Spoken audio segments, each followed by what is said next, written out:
सावन भादो हरियावती बाबा दुर्गा के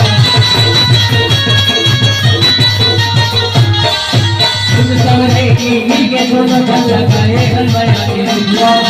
सावन भादो हरियावती बाबा दुर्गा के कैसी बोला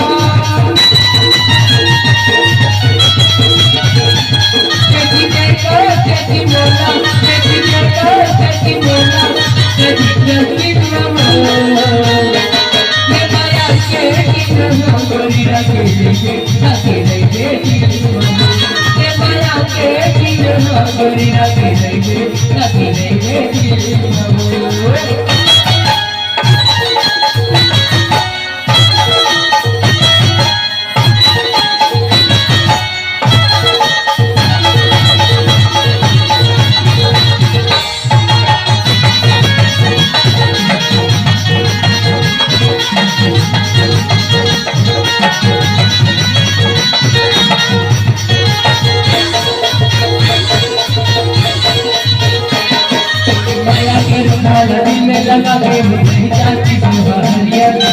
अच्छी गलो हुआ नहीं और माया की खाने बढ़िया माया के रुमाला दिल में लगा के नहीं जाती हरिया अच्छी गलो हुआ नहीं और माया की खाने बढ़िया अरे हाथे दिल में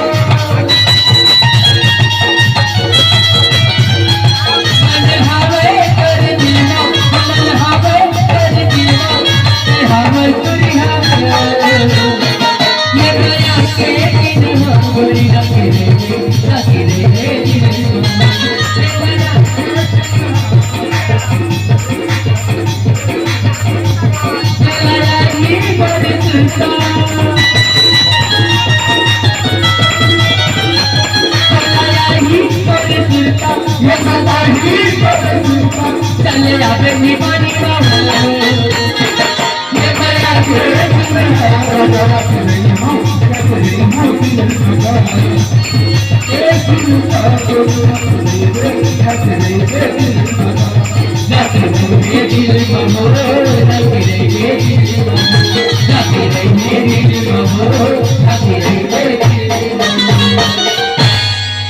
ये बड़ा